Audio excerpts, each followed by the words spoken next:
Global warming भी बढ़ रहा है और बढ़ते ग्लोबल वार्मिंग से जुड़ी हुई एक अहम तस्वीर आपको दिखाते हैं।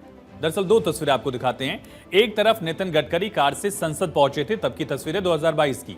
2022 की एक और तस्वीर है जब इस बस को हरी झंडी दिखाने के बाद केंद्रीय मंत्री जितेंद्र सिंह ने इस बस का सफर किया था।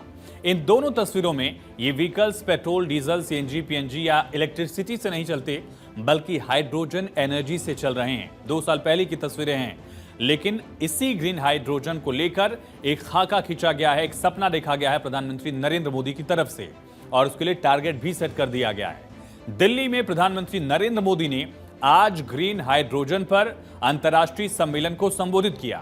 पीएम मोदी ने कहा, दुनिया एक महत्वपूर्ण परिवर्तन से गुजर रही है। यह एहसास बहुत बड़ा है कि जलवायु परिवर्तन केवल भविष्य की बात नहीं है, जलवायु परिवर्तन का असर अभी और यहीं महसूस किया जा रहा है। India has already launched the National Green Hydrogen Mission in 2023. We want to make India a global hub for the production, utilization, and export of green hydrogen. The National Green Hydrogen Mission is giving an impetus to innovation, infrastructure, industry, and investment. We are investing in cutting-edge research and development.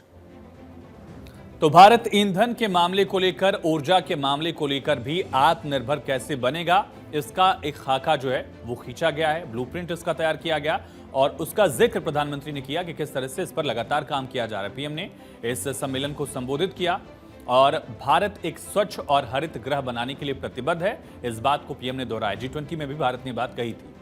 Bharat green energy पर Paris प्रतिबद्धताओं को पूरा करने वाला G20 का पहला देश है। दरअसल पेरिस में इसको लेकर 2015 में समझौता हुआ था और G20 के तमाम देशों ने इस पर सहमति जाहिर की थी।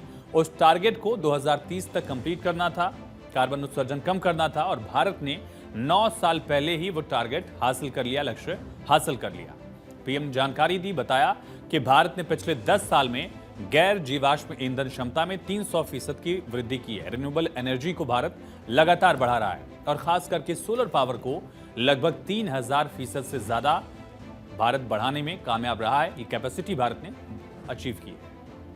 India is committed towards creating cleaner and greener planet. India's installed non-fossil fuel capacity increased nearly 300% in the last 10 years. Our solar energy capacity increased over 3000% in the same period.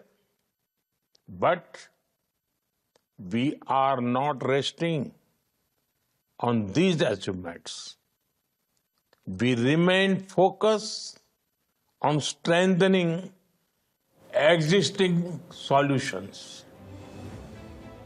दरअसल भारत में 2023 में ही राष्ट्रीय ग्रीन हाइड्रोजन मिशन की शुरुआत हो गई थी और भारत को ग्रीन हाइड्रोजन के उत्पादन, उपयोग और निर्यात के लिए एक वैश्विक केंद्र बनाना चाहते हैं। पीएम ने जोर दिया इस पर, कहा कि राष्ट्रीय ग्रीन हाइड्रोजन मिशन नवाचार, बुनियादी ढांचे, उद्योग और निवेश सबको बढ़ावा दे रहा है।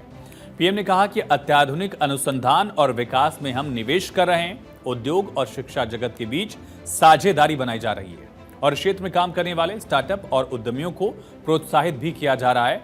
पीएम ने कहा कि इससे नौकरियां आएंगी, देश में युवाओं के लिए कौशल विकास भी एक अलग आयाम पर पहुंचेगा। लेकिन इस मिशन से भारत को फायदा क्या है, ये समझिए। दरअसल भारत हर साल ईंधन पर 12 लाख करोड़ रुपए खर्च करता है। दूसरे देशों से पेट्रोल, सीएनजी, एलएनजी ये सारी चीजें इंपोर्ट की जाती हैं। इस राशि का ज्यादातर हिस्सा जाता है इसी जीवाश्म ईंधन पर जो नॉन रिन्यूएबल एनर्जी सोर्सेस हैं। पेट्रोल है, डीजल है, कोयला है, इसे जीवाश्म ईंधन कहा जाता है। ये जीवाश्म ईंधन के तहत आते हैं।